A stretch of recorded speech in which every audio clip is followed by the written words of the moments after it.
If you're a driven, active person who wants to reach and pursue a higher quality life with some ambition, then guess what? This podcast is for you. This is the Driven Athlete Podcast. What's up, y'all? It's your man, Dr. Kyle. We got the man, Blake Baino, back on the podcast again, a cool guest, owner of The Fountain, working with Encore Imaging, right? Thanks for coming in. Thanks for having me again. I know you're a busy guy, so I appreciate you I appreciate you guys making time for me.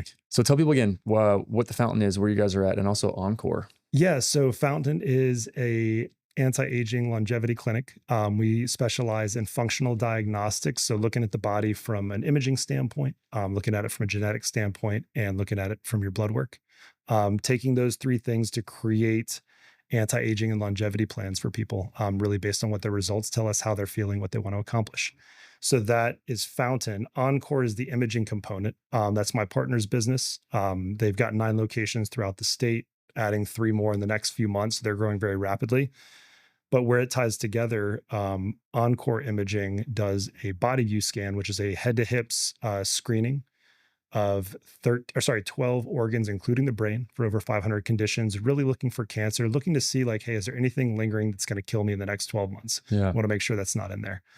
So it's detecting like cysts, tumors, growths, 5 millimeters and larger. And so that's a new component that we just added in the last few months. We talked about a little bit last time I was on the show.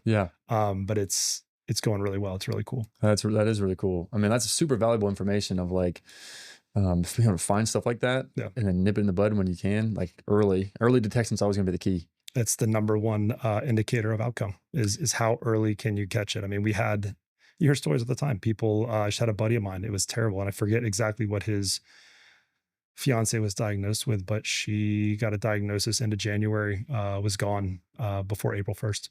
My gosh. Yeah. And so she can go that quick because it was undiagnosed. I mean, who knows how long it was there, but it was just, she got diagnosed at stage 4. And at that point, it was aggressive cancer. There's nothing they could do. And that's terrible. 2 months later, she was gone.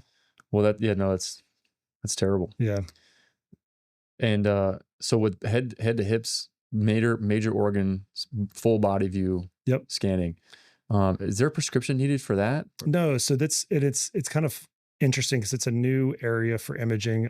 There's other brands that do similar things, but it's not necessarily needs to be prescribed by a doctor. It's just somebody who wants to come in, check, make sure there's nothing going on. We recommend every year or 2 getting the scan done, again, because it's just early detection. Like the sooner that something is going on, the sooner you can take action. And we get people that are like, oh, I don't want to know. Like, well, it's there whether you know about it or not. So if you don't know about it, there's nothing you can do. If you know about it, you can at least take action and increase your chances of positive outcome. That is tough because like as soon as you find out, then it's like, all right, now we got to hit the gas pedal on like all these other tests and everything. And I was like, well, what's the alternative? Not doing anything. It's probably not ideal. And I guess that like it's scary, right? Like if you I've never been diagnosed with cancer, but my dad had cancer, and I saw what he went through, and like the thought of being diagnosed and going through that process is terrifying. But the alternative is not doing anything and dying. I'm like, well, I guess I'd opt for the former. Right, 100%. Yeah. So when people come in to see you, I mean, life longevity, optimization of health, right? What are some things people of like the typical demographic y'all see? Where do they come in? What do they say? They're like, why are you here? Right? Oh, I want to do like, what's a typical profile look like? They'll usually, it's usually people in their 30s, 40s, 50s, 60s, right? So 30s to 60s, let's say. They'll see one of the things that we do, one of the posts, one of the clips from me on your podcast, and it'll resonate with them. And they're like, hey, I've been feeling this, or I've been thinking about this. Can you guys help me? And I love having those conversations with people because it allows us to identify like what's the best path for them or what's most pressing. Whereas when we're kind of outbound marketing, right, it's like we're trying to create a message that lands with Kyle, that lands with so-and-so. Whereas if they're coming to us, like, all right, well, let's talk about exactly what's going on with you. And then from there, we can create either a diagnostic package. And again, we can do the full spectrum. We can do a very small, focused diagnostic assessment. And then from there, based on the results, based on how you're feeling, based on what your goals are, and what our providers are recommending, we can create an anti-aging package on the back end that's going to have you just feeling your best, and increasing health span is the term that we're using. That's good. Yeah. Increasing health span. What's on that plan usually Which plan? for increasing health span? Yeah. So on the back end, it's going to be some combination of, and well, let me take a step back. The recommendations are going to be vast. And I give everybody the disclaimer when they come in, like, our providers are going to throw the kitchen sink at you because we want you to have the information. We want you to know if there's a specific area that you're interested in addressing, how to address it. Doesn't mean we're saying start everything today, but we're going to pick the one or two things that are really going to move the needle. So it starts with usually a lot of over the counter stuff, right? Maybe some prescription medications, maybe recommendation out to a specialist. That's stuff outside of us. And then inside of the center, hormone therapy, peptides, medical weight loss, exosome therapy, stem cell therapy, and then a bunch of different IV therapies as well. Gotcha. Yeah. And then when somebody starts on one of those plans, what's the life? What's like the long-term plan? That's probably the number one question that I get. Yeah, like how long does it be Like, on? how long do I have to take this? Yeah. Right? It's like, well, we're working against father time. Yeah. And father time is not relenting. So I encourage everybody to look at it as like, this is a lifestyle change. Like, we are going to make adjustments that will ultimately, you'll need to kind of continue on with it for a long time. Like, it's not something that we can do for a month and then you're cured, right? It's like our body is slowly degrading. And again, not noticeable day to day, but over the course, I mean, I don't know about how you feel, but in the last 7 years, before I got into all this, I felt like I'd aged like 20 years, Yeah. kids, businesses. I mean, you know how it goes. For sure. And so I encourage people to look at this as like, this is a lifestyle change. That's why I want to start conservative, right? We want to do just the littlest amount possible is always the best course of action. Retest blood work or retest whatever diagnostic we did in 3 to 6 months, see how we're doing, see how we're feeling, tweak it. If at that point, once we have a good routine, want to add something else on, then go from there. Gotcha. Taper off if needed. Add some things here if you need to. Yeah. Yeah. And there are certain things that we do that are kind of temporary, like BPC. BPC is a very popular peptide for healing that's usually used when somebody has more of like an acute injury as opposed to like a long-term plan. Some people like to take it year round. Just for the healing benefit, but that's usually something that I'll recommend, like a 3 to 4 month protocol. So the BPC 157. Yes. That's the one I remember you talking about. Other people I've talked with, it's like it stimulates growth hormone, human growth hormone. So that's the growth hormone releasing peptides. And while BPC does that a little bit, it's not its primary function. The growth hormone releasing peptides are going to be more for longevity, right? More for recovery, reducing inflammation, and just a litany of other, health benefits. But the BPC is really going to promote healing, and specifically angiogenesis, which is, creating new blood vessels. So there is some differing schools of thought of like, you want to inject close to the injury site. It's going to help promote more healing in that area. But there's a bunch of different ways to do it. And again, it's one of those things that I don't think is necessary year round. Some people like to do it year round, but you can go either way. Let's say people have asked me questions. They're like, let's say a guy or girl is they're like, I want to work out, I want to look good, build muscle, physique, right? On the extreme end, be like bodybuilding or something like that, physique training. Are they stacking BPC, other things too, hormone therapy? Yeah. Like what's the optimal stack usually? So I can tell you what I do. Okay. And I'm not sure if it's optimal, but it works for me. Okay. So I started off myself just doing testosterone therapy. And we talked about last time, you got to account for the whole feedback loop. So you have some ancillary medications, specifically enclomiphene, which stimulates your natural testosterone production. And then also anastrozole, which keeps your estrogen levels down. In addition to, of course, the actual testosterone, that keeps everything kind of functioning properly so that if you have to come off of testosterone for whatever reason, you don't like the way you feel, your PSA is creeping up, you're not kind of shooting yourself in the foot. So I started off there, felt great. And down the line, what were your testosterone levels before you started? Mid 300s. Oh, so yeah, they were low. Yeah. So, and I was only 30 when I started, which is usually about the age that people start noticing, declining testosterone. I would imagine like business, kids, sleep, all that stuff, all the stuff. Yeah. So there's actually studies that show it's a biological response when you have infants in the house. Men's testosterone decreases to make them better caretakers. Yeah. Better, not not good. Yeah, exactly. As best as maybe could be allowed. Exactly. Yeah. So I did the testosterone for a little bit and then added in the growth hormone releasing peptide. I had done some BPC and TB500, which is another kind of Wolverine peptide, if you will, after a shoulder surgery. So I tried those on a few different occasions, had great success with those, but added in the peptide. Been doing that for a couple years. And then the last 8 months started doing NAD. You familiar with that? Yeah, a little bit, but tell me more. So NAD is basic biology, right? We have the mitochondria, right? That's the powerhouse of the cell. Thinking back to 10th grade biology, whatever that was. And NAD is the fuel for the mitochondria. So mitochondria takes NAD, and then from that creates ATP, adrenaline triphosphate, which energizes the cells. This is happening in every cell inside of your body. So every cell is getting energized. For me, it's I don't need 3 energy drinks throughout the day. It's like I do my coffee or energy drink in the morning, afternoon. Right now, what are we? 1:30, 2 o'clock. I'm still rolling, feeling good, brain's functioning. Enhances neurological function as well, neuroplasticity. I like that component the best, but it also has an anti-aging component. So in studies they did on lab rats, it shows there's a 5% increase in lifespan, which is pretty cool. For humans, if you take it over the course of their entire life, that's, call it 4 years additional you're getting. But again, the goal is not to I don't want to extend my life an extra 4 years from, 95 to 99 when I'm in a wheelchair and drinking out of a straw or eating out of a straw. Poor quality life. Yeah. It's like, I want to extend how I'm feeling today. Yeah, better, Yeah, longer. I want to, extend health span. So I'm doing the NAD, and then some of the more recent testing since I've been on last time, found out I have 2 genetic precursors for Alzheimer's dementia. Okay. And I did the biological age test. So I'm 39. My biological age came back as 64. And I was like, that is a big, big concern.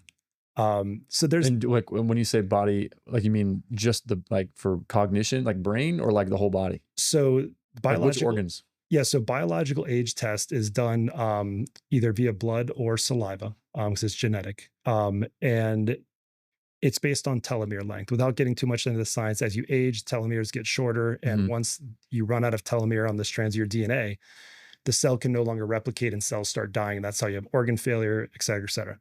So telomere length or biological age is directly correlated with age-related diseases. So Alzheimer's, dementia, heart attack, stroke, et cetera, things along those lines, and cancer.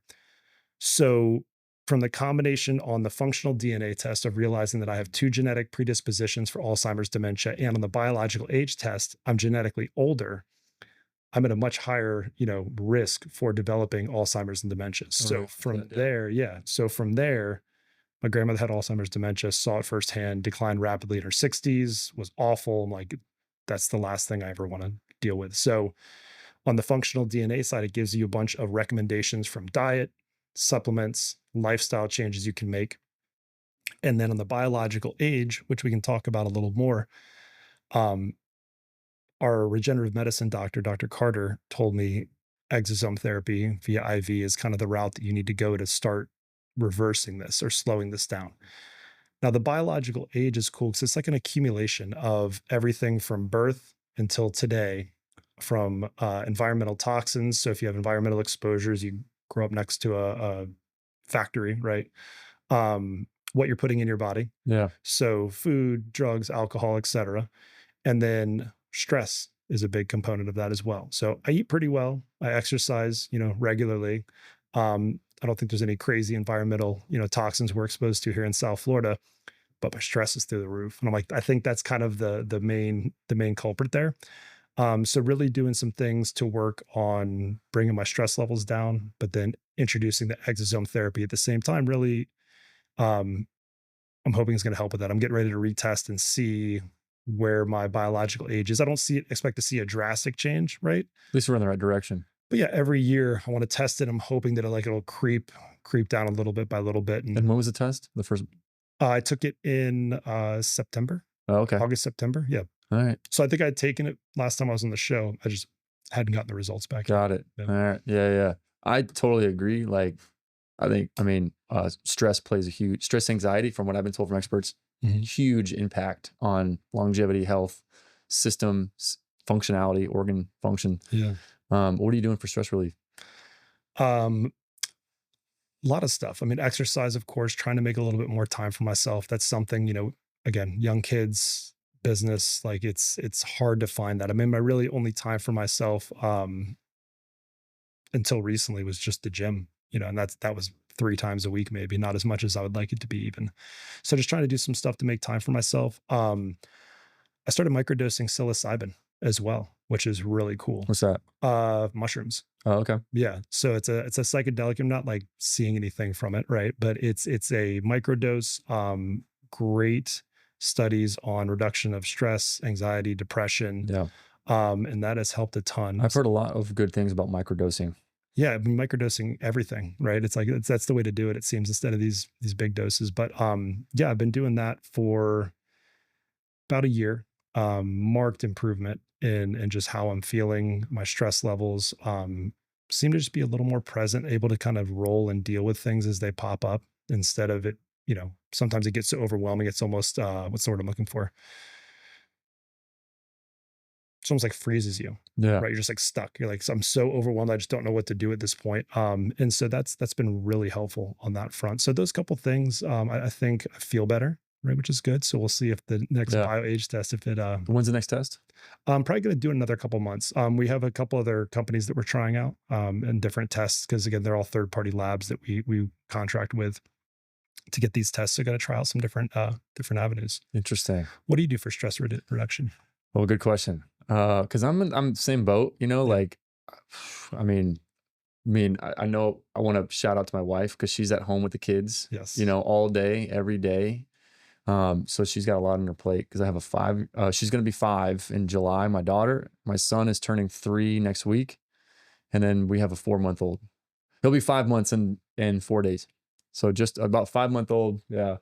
So we're grinding right now. Yeah, you are. The baby is up, at least 3 times a night. Yep. And then he's usually in bed with us at some point to just calm down. So my wife's like, I just sleep. And I was like, totally understandable. Yeah. If one of the bigger kids gets up, I usually I try to get them. Sure. Like my son got up last night and he came into our room, and I was like, I got up to help. He's like, no, I want mommy. I'm like, I'm sorry. I don't know what you would say. It's just me, man. So I don't know, but he was like really screaming. So my wife got up and was like, mommy, so she did it. So I'm like, man, I want to help.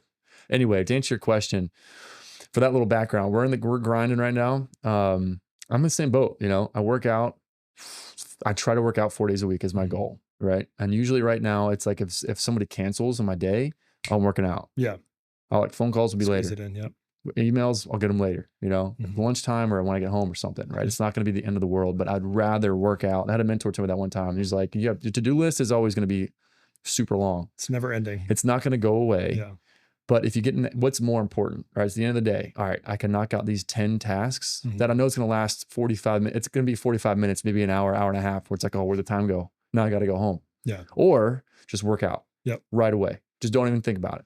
What was your mentor's like philosophy there? I'm curious about that. Yeah, it's the pattern development. He's like, what's going to be more important right now is instilling the pattern and routine of working out versus finishing the email. Yeah.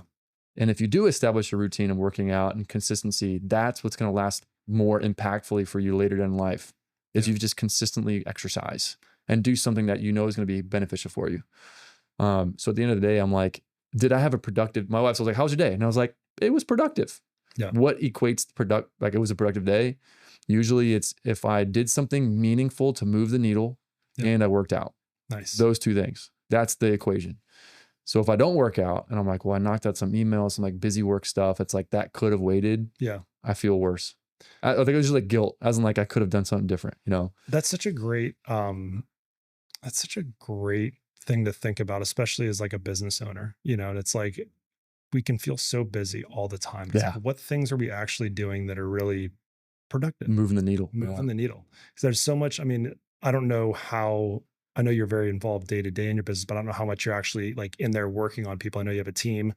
And so it's like a lot different now than it was a couple months ago. That's awesome. Like what it means, like I'm seeing a lot more. So you're treating more people. Is that a good thing? Yeah. Well, I enjoy it. Yeah. It's just overwhelming, but I enjoy it, and it's not slowing down, which is a good thing. It's a good problem to have. You know? But then I'm like, all right, but then what about my other, other goals? There was a point where I was seeing, that was every day, 6 a.m. to 4 p.m. I was like 4 p.m. hard stop. People are like, can I see you at 4:30? I'm like, no, I got to go home. Yeah. I'll be home with my kids, my wife. So I was a hard stop, but I would see people from 6 to 4 with like an hour between. So like 9 people a day. Oof. And then if somebody canceled, it'd be like priority, I'm working out. Yeah. I'm going to send emails later. I'll do it another time, but like I have to work out. But anyway, for that goal, I was like, if that's what's to be more important. If I set a routine and a consistency expectation to like exercise, that's going to stick with me longer and be more of a benefit for my health. Yeah. So anyway, that being said, to answer your question, what I do for stress, exercise, I try to get in 4 days a week if I can. And then I like podcasts a lot. Yeah. I agree with you that like when things pop up, there's always a huge to-do list. If you're not an entrepreneur or a business owner, but you're just a mom or a dad and you have all these goals and things you want to do, like to-do lists never stop and they'll overwhelm you. So I'm like, all right, I can't let the urgent crowd the significant. What's actually going to move the needle? Then I prioritize. Yeah. But I like podcasts, especially entrepreneurial podcasts, like Alex Hormozy a lot. I don't know if you know Hormozy. Yeah. I'm a Mosey guy for sure. It just helps with clarity. Sure. So the clarity helps me not be overwhelmed. Yeah. So I have a clear path of like, this is the game plan. This is the action steps. This is more important. That's not that important yet. Cool. So I'm going to focus on that. And then I'm going to exercise. So at least the clarity, and I'm knocking things out that are significant, and then exercise. And then that's pretty much it. Because right now I go home, as soon as I get home, I'm just like fully invested with family time. Yeah. And then getting ready for dinner, and then bedtime routine, then clean up afterwards. Then I get a shower. I say hi to my wife and then I go to bed. Yeah. And then get up at 4:45 and do it all over, So if I don't, that's unfortunately right now, that is it, Yeah. That's about all you can squeeze in. I do enjoy, or I think another benefit that is helpful with stress is my own anecdotal opinions, right? Meditation has been helpful, and just reflection. And then if I read, something I liked a lot was diving into Stoicism. If you're familiar with Stoicism. Yeah. So Ryan Holiday, he's a cool author. Like he's a young guy too. I think he's like early 40s, like 42, 40. But anyway, he's written a lot of cool stuff. I just like the philosophy stuff that he brings to the table on. It's like some light reading. We're gonna go over some ancient philosophy, of like the old Stoics, I'll do it at night. I'll put you to sleep. Yes, exactly. Of like Seneca and Epictetus, Marcus Aurelius, those guys. But anyway, it just really puts things in perspective, and then also clarity. Yeah. Where nobody can actually bother you unless you allow them to bother you. Yeah. And I'm like, oh, that makes sense. Like people only push your buttons if you show them your buttons and you let them push your buttons. Yep. Other than that, like it's on you. And I was like, I like that because I can control the situation. Yeah. I have to manage my own expectations, my own emotions, right? I had a conversation with my son after a soccer game the other day, and it was a thing I saw from Alex Hormozy on like, look, the people that are criticizing you or telling you can't do it, they're never the people that are ahead of you. Right? Yeah. It's never the multimillionaire, the person who's athletically, a professional telling the young kid like, no, you suck, you can't do it. Right. Like it's somebody who either sees you as a threat, right, or somebody who doesn't want you to succeed because they're behind you. And so it's got to stay on top of that. A metaphor of that, I'm like, imagine if there was somebody very fit at the gym. Just imagine in gym, LA Fitness, Gold's Gym, like whatever, right? And there's a very fit individual. And then somebody comes in and they're not confident. They clearly haven't really exercised a lot. They're overweight. They don't look good, like physique wise, Sure. Could you imagine that very fit individual walking up and being like, you'll never get fit. Look at you. You're a joke, right? That person would never do that. No. If that overweight person at the gym were to approach that very fit individual and was like, hey, can you like help me? Or like, what should I do? Yeah. I guarantee you that fit person would probably be like, oh my gosh, let me help you. Well, because do this, and this. I'm like, you can totally do this. Like, cause they're ahead of them in that fitness game. They're not going to be like putting them down. Right. So anyway, that's the same metaphor as like people ahead of you aren't the ones to be criticizing and putting it down. I think it's a lot to do too, because they know what it took to get there. Yeah, exactly. Like the person that is incredibly fit, like it's not all genetics, right? Like they put a lot of time and effort and energy and studying and researching and understanding and to get to the place that they are. So when they see somebody, starting on that path, it's like, oh, I remember when I was there. Yeah. But it's not it's not easy, No. right? It's the person that has no idea what they're talking about, that doesn't have The any clue. Yeah. The humility is not there. It's not like they have no idea what it takes to get to that point. And so they're just like, oh no, you don't have it. Totally.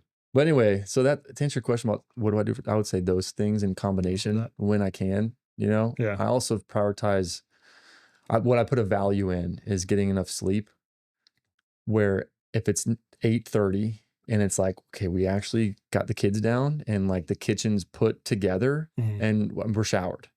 It's like, I'm going to go to bed, right? I want to hopefully have a meaningful conversation with my wife at some point. Till one of you passes out in conversation. Right. Versus like, you know, scrolling or watching a show or something like that. Yeah. And we don't even have cable right now. Like we don't watch TV. Great. Yeah. Which is like actually a pretty good thing. Yep. It just eliminates that, you know, just same way as like, imagine somebody's battling with like snacking and eating and stuff or junk food, just like not having it in the house. Yeah. Just not having cable in the house. Like it just kind of eliminates that. That's great.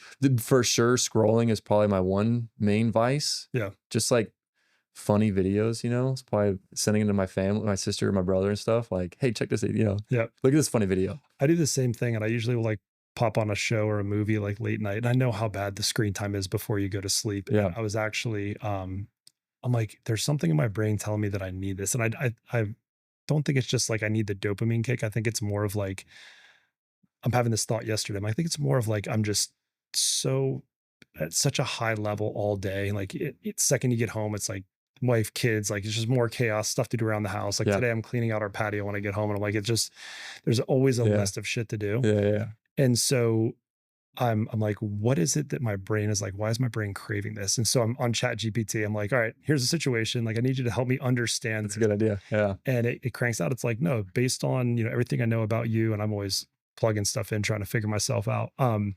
It's like your body is like screaming for like a break. Yeah. It's just mindless, like nothingness for 30 minutes. Yeah. Just to reset. Yeah. And even if the screen time, you know, the blue light is affecting your sleep, it's probably better for you psychologically to get that in.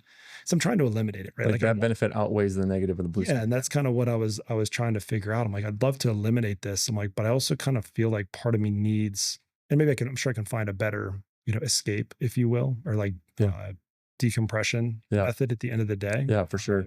But I thought it was pretty interesting. I totally agree with you. Yeah, it's just unwinding. Yeah. I'm definitely an unwinding guy. So let's say I value going to sleep right away. I mean, am I perfect? Of course not. You know, no. Like I definitely unwind, you know. Like, why do we do that? I'm like, I know I have to get up at 5 o'clock. Yeah.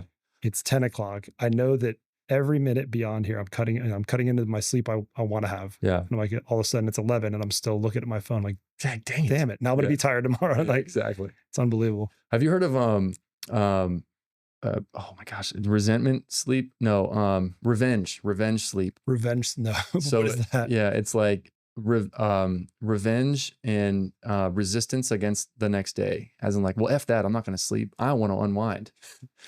So the person self-sabotages by staying up. I feel like I've definitely had like, it's almost, I wouldn't say so much for me. It's like a revenge sleep, but it's more of a apprehension sleep. It's like, God, I'm like, I got to get up and like, if I know I got a busy day, like, I got to get up and do it all, especially if it's like the routine. If it's something new, exciting, like last night I was excited for this, right? I'm like, all right, I got this fun, you know, get to go do something fun today. Like podcast is fun, right? I'm not, it's not just the usual, you know, day in and day out. Revenge bedtime procrastination. Nice. That's what it is. Revenge bedtime. I'm gonna look it up. I'm like, I totally do that. Yeah.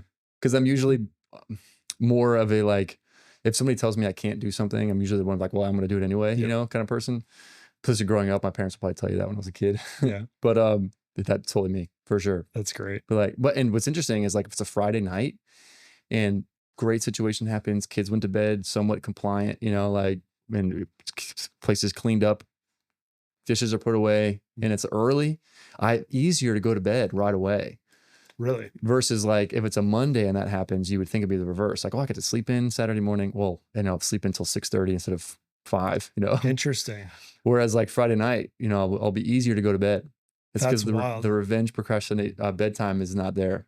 That's so crazy. Because the next day I know I have off. Yeah, because mine's definitely not. Because even like, let's say, okay, it's the weekend.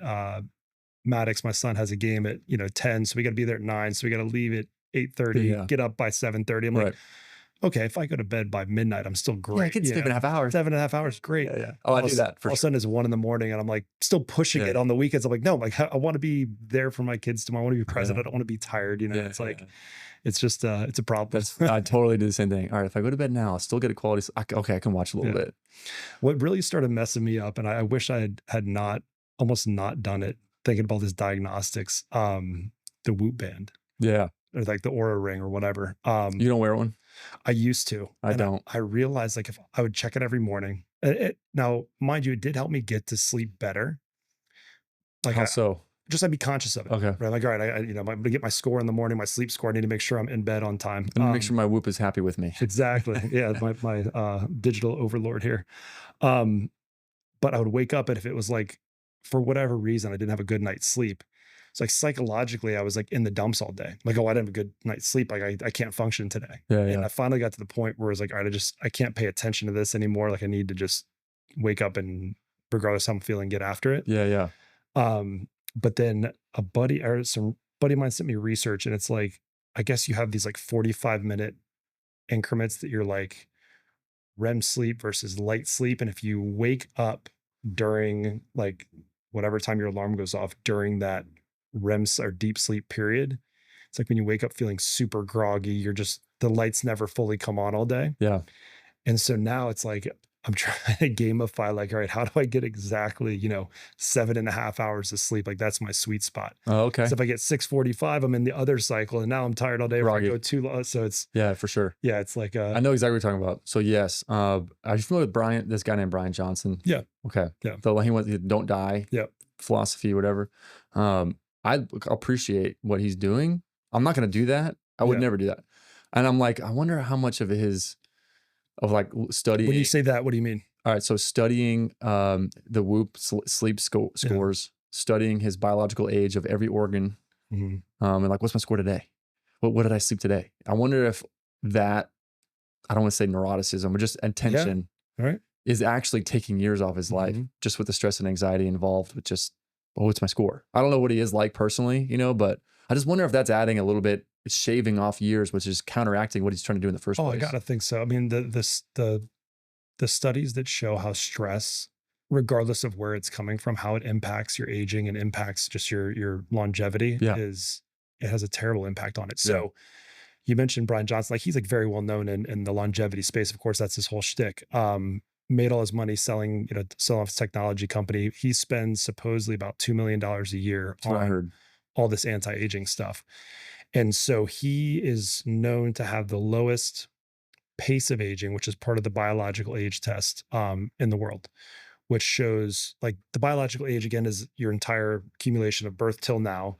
But the pace of aging is just, how are we doing today? Like, 1 would be average, 1.2 would be we're aging 20% faster, 0.8 would be we're aging 20% slower.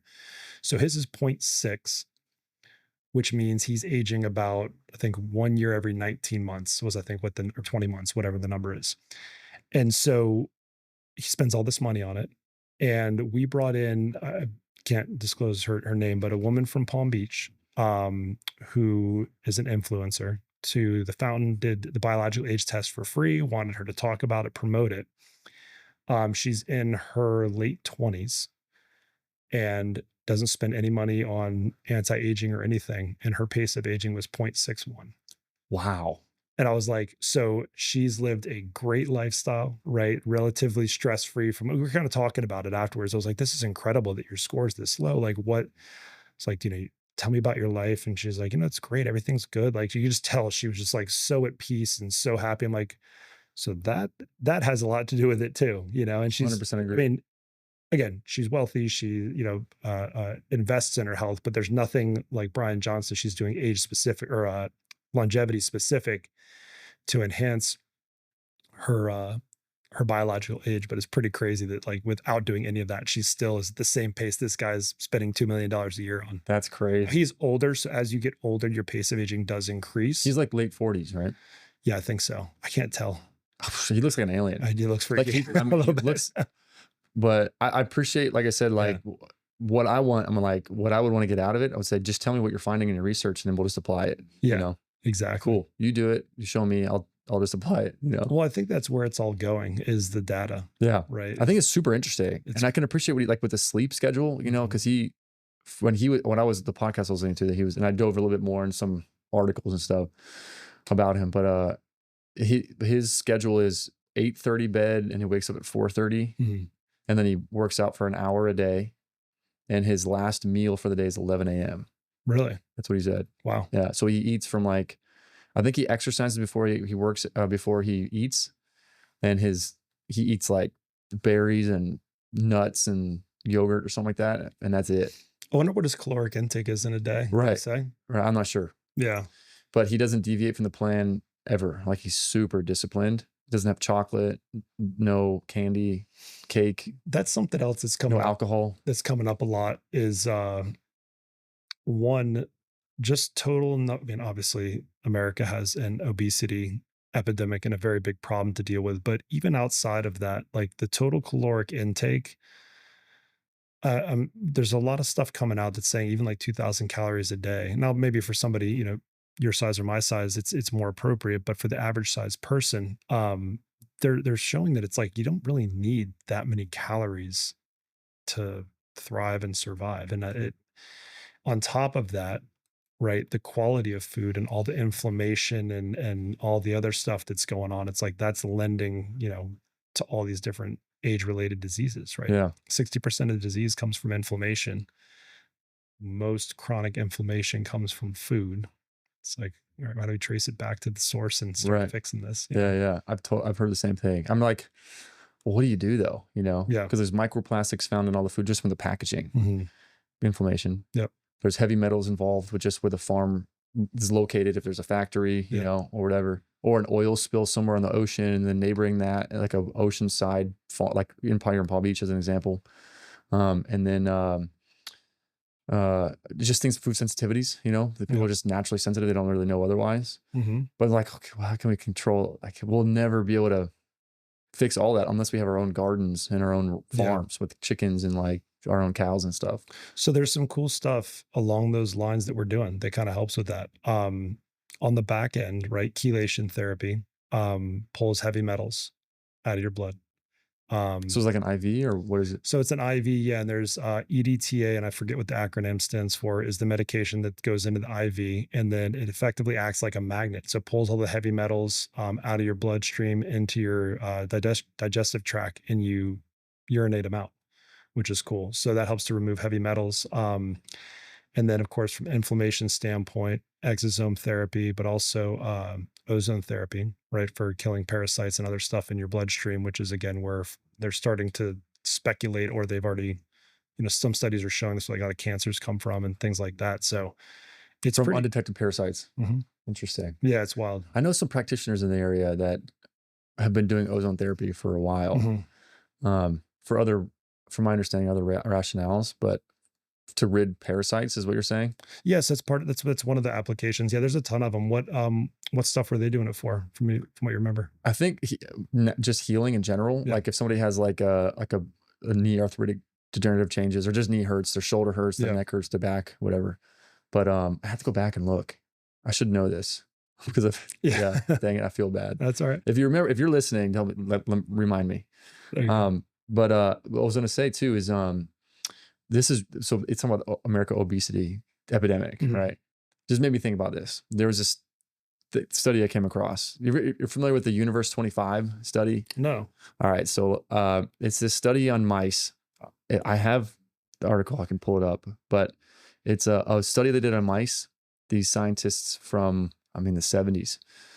And it's ethics now probably wouldn't allow them to do these studies. Sure. But anyway, they created these different worlds for 25 different situations over the period of a long time. They did these studies for a long time, and put a bunch of, like a handful of mice in. At the end of this, that's 25th universe they created for these mice was the utopia, absolute, like Garden of Eden, plenty of food, no threats, temperature regulated, plenty of water, plenty of space for people, for mice to roam around and stuff.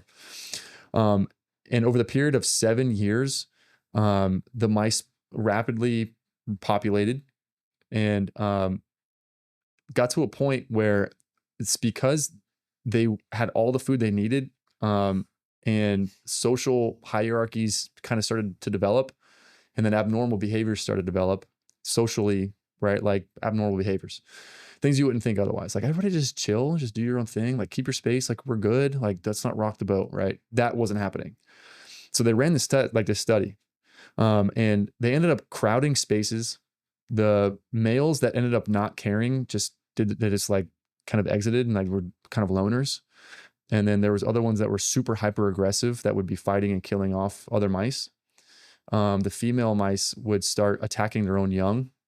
And this isn't like, they didn't even reach a population density standpoint of like overcrowding. There was still plenty of space. Really? But they populated, they grew, there was periods of growth and prosperity. And then they started developing into like these hierarchy and abnormal social behaviors and stuff. Still plenty of food, plenty of water, plenty of great temperature, like everything's totally fine. And the spaces, they're not crowded. Population started declining, like the reproduction rates declined until it became stagnant. And then as an example, like the female mice started attacking their own young, started killing, males were attacking each other. And then the population declined even further, like the reproduction rate declined even further until it came to a zero where nobody was even reproducing anymore. Yeah. Eventually, and there was a peak population where it was still within a third of the amount of mice that could have been in the space. Yeah. And it declined, and it kept declining until the end where they stopped reproducing and they killed each other off and all the mice died. No way. Yeah.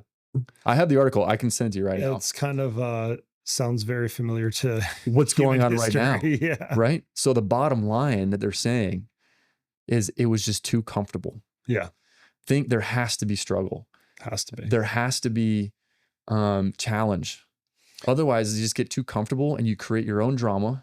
Well, yeah. And then abnormal social behavior starts happening. And a classic sign from that they're describing is abnormal social behavior, whatever you want to define that as. I'm not going to get political. And then declining reproductive rates.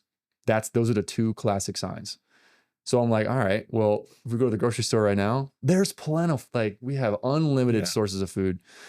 But anyway, the bottom line being, it's just, they just got too comfortable. Yeah. And you think about, easy. The evolution of our society, right? It's a lot more comfortable today than it was, even a few hundred years ago. And it's, it's almost like if you don't have something to struggle with, like, what are you focusing on? Right. Like making stuff up in your head of like, hey, this is important. I'm going to stress out about this or turn this into an ordeal instead of focusing on something, worthwhile. All right. So it was John B. Calhoun in the late 1960s and early 70s in the National Institute of Mental Health. Yeah, that was they wanted to create a utopian habitat for mice, mimicking like a Garden of Eden with unlimited food, water, nesting materials, and then just wanted to observe the population dynamics and behavioral changes. This was the 25th universe they created for these mice. The other ones, I think 1 through 24 were different situations. Yeah. But this one was less than ideal. I think so, yeah. But anyway, yeah. That's crazy. They declined, and by day 920, there were no survivors. Yeah. So 2.5 years. Yeah. 365. Yeah. That's wild. Almost 3 years. Yeah. The population peaked at 2,200 mice. Aggression increased. Some males withdrew. They were termed the beautiful ones, and they stopped defending territories and just like, they really didn't care. They just had apathy. They really, and then females would neglect or attack their young. And then starting at day 561 and onward, the birth weights plummeted and infant mortality reached 100%. Wow. Yeah. Isn't that crazy? Is that all the moms killing them off, or is there other neglect and killing them off? Jesus. Like this would neglect them. God. I don't know. Yeah. Cannibalism, isolation. And then the population declined to extinction at day 920 with no survivors by 1973. And what's your typical mouse lifespan? Yeah, right. Exactly. It seems like a very short amount of time. A mouse itself should last. Yeah, like one would last a couple of years, right? Right. I have to. Jeez, anyway, man. That just made me think about what you said about, obesity epidemic in general. Yeah. I'm like, let's rethink this. What is it that you actually really, person, what do we actually really want? Have no stress, no problems, unlimited resources of food and water, I don't know, would that yield like the best situation I for don't human think life? so. I don't know. According to that, if we correlate that with people, I don't know. I think No, it's but- filtering through like what's the important stressors, like what are the things worth stressing about, right? Because we live in like our society's so like hyper, there's so much being crammed down our throats at all Yeah. time, right? It's like what For sure. is actually worth stressing about. Right. And for me, that so most people, right, over time that scope continues to narrow and Yeah. narrow. And like now it's like the family first and foremost, making sure that they're good, and the business and everything else is kind of like I don't care. a whole Yeah. lot. We had a pretty tough professional situation, which I won't go into detail on, over the last year or so, and we were talking about different things, and I'm like, this you may talking to my wife about it. I'm like, you may feel differently about me for saying this, but I really don't care.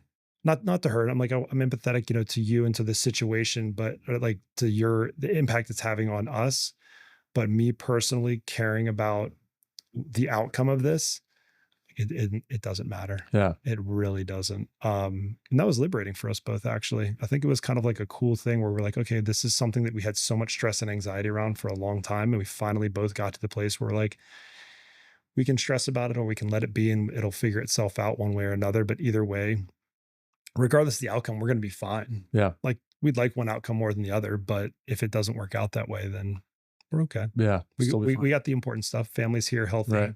all the positive stuff, and the fountain and encore is great. So Yeah. let's focus there. Yeah. That's all. I love that. I Yeah. would agree. Yeah. All right. I got to get going. I got another patient coming in. Yeah, man. But thanks for coming in. Appreciate having me. Share again where you guys are located and what's the best way to reach out to you guys. Yeah. If you want to hit us on Instagram, at the Fountain WPB, as in West Palm Beach. We're located right over there, Okeechobee and 95 in the Nick's Diner, Bole, Starbucks Plaza.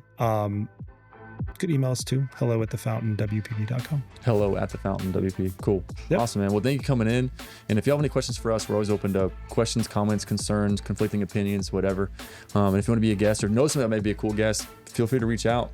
And if you're battling pain yourself, definitely don't hesitate to reach out. We can at least chat on the phone and see what you have going on and how we might be able to help you. And we'll catch y'all next time.